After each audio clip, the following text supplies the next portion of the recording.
Joining us now to look at the implication of all of this when we talk about devaluation of the Naira is Dr. Nweze of the Pan-Atlantic University. Good morning and thanks for joining us. Good morning. For the average Nigerian, we really have to see how we can break this down because when we talk about devaluation of the Naira and talk about the austerity measure which was announced by the coordinating minister of the economy a few days ago, it means panic to loads and loads of Nigerians. But in trying to unravel what this means, economically speaking, for us as a people and as a nation, what's your interpretation of this? Well, it shows that we should expect high cost of goods and services because of the structure of the economy, because Nigeria's economy is import dependent.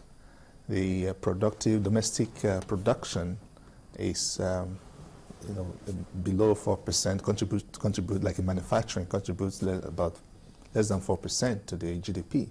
And we see that the whole thing is high prices of goods coming in, and even then, the fuel might be, fuel increase, we should also be expected, next year. Then the austerity measure should also start from the government. When they had the surplus, and even we talked about the sovereign wealth fund, that surplus should be kept aside, which is what they are using now to support the low dollar receipts. So you find that in that situation, Nigerians should just be prepared to, and again, the interest rate. There's this thing I call the unholy trinity of the interest rate, the foreign exchange rate, and the inflation rate. Okay, so as you're fighting inflation, the interest rate has a way of inflating the whole economy, and as you have increased reduced, devalued the Naira, and also increased interest rate, and to be able to have enough cash to Naira to do some of these things that you have to do. But the government has no choice to do what they have done if they can finance the budget. Now, there's a low dollar receipts from oil, which is the danger of having one stream of income, or depending on one stream of income, which is oil, depending on one product as a means of revenue generation. So I thought that we would have learned from the past experience, because this is not the first time it happened. When Soludo was CBN governor, this kind of thing happened. There was not enough dollar to finance the budget. They had to devalue. Some people became billionaires because information reaching out to people stacked up the dollars, and when they devalued, they became Naira billionaires. The same thing has happened again. Few individuals benefited just overnight. So these are some of the things happening. And the fundamentals, we need to look at the fundamentals to really restructure Nigeria's economy away from the oil. Other countries that have done that, United Arab Emirates, oil contributes, as of 2008, 5% to the GDP. But they decided they said 5% was too much. They decided to bring it down. Their target was between 1% and 2%. But ours over 90%.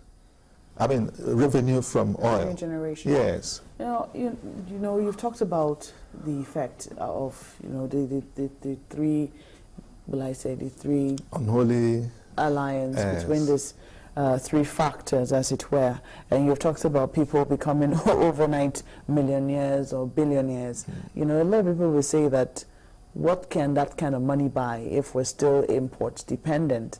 That inflation will most likely be hitting the roof. And some people have criticized the CBN's move in terms of how it is achieved, how it has come up with the measures. They think that some of the measures are going to be counterproductive. For instance, you devalue the Naira, you raise interest rates. That's right. They think that is not a very good mix. What is your take on that? It's not a very good mix, in the sense that, one is that you need more Naira to purchase anything.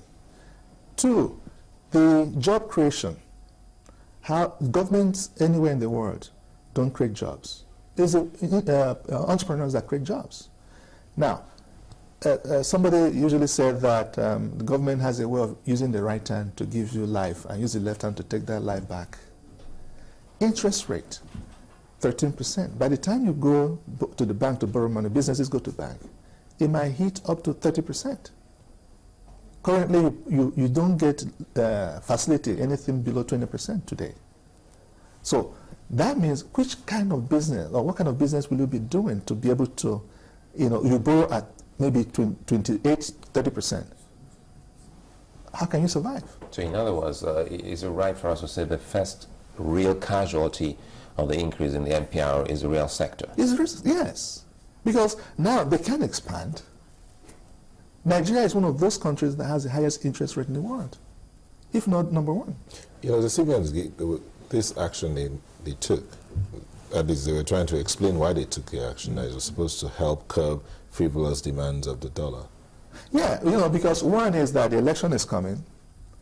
There is always a high demand for dollar. Big men like you are stacking up dollars instead of Naira so that you can take off any time. That is exactly what is happening. So there's high demand for dollar, not just for import of goods and services into the country, but just to keep, so that you can just take your portfolio and take your family to anywhere you want. So this is what the major factor. Most rich men are, who don't have confidence in this country are stacking up dollars. Is this action timely? Well, should this have been the time that the CBN took this action? Well, like somebody said, it could have been done 2 years ago. So why wasn't it done 2 years ago? Well, I don't know. Because one is that, timing is of essence. And why they chose now is maybe, another, they have their reasons. So is there a correlation? Sorry to butt in there. I'm trying to look at this and see how it affects every Nigerian, irrespective of the sector. Is there a correlation in this increase to job creation? I mentioned it earlier, yes. Now, the increase in the NPR, that's what you're saying. Yes. Of course. When you want to contract the economy to fight inflation, now what happens? You increase the interest rate. And when you want to expand the economy, you reduce the interest rate. What that means is that businesses can borrow when you want to expand, businesses can borrow at a lower rate. They can expand their factories, set up new branches. By doing so, they are also introducing new products and then employing more people.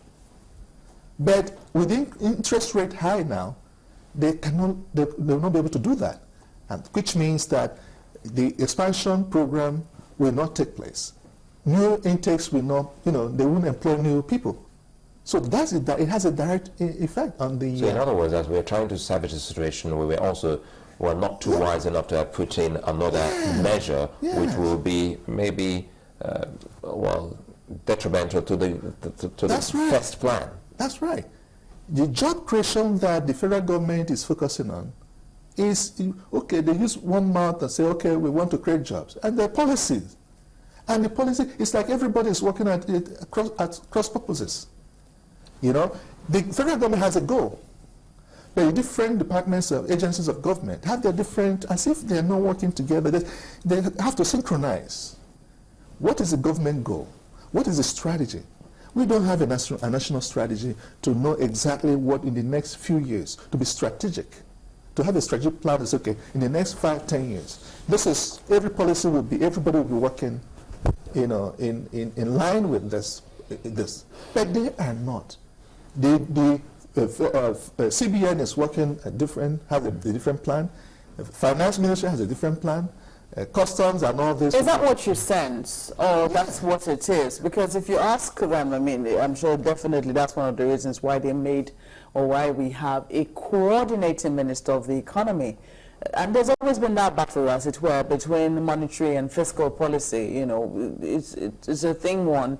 Someone wants to create a job. It's someone's job to ensure that their job is also someone's job to ensure that, you know, inflation is not spiraling out of control and we're not depleting our forex too soon. This is what I think, and this is what it is. Okay? There's no working together amongst all these people. Even when you, as a leader, you need to sell your vision. There's no selling of vision or what you want to do, even though you have a coordinating minister. That is what is coming across to you. Yes. And that is, because one is that if you're able to sell this, and they understand that it is the federal government goal, they have a goal, and everybody must key into that goal. You have that, but you need to cascade it down to other agencies of government.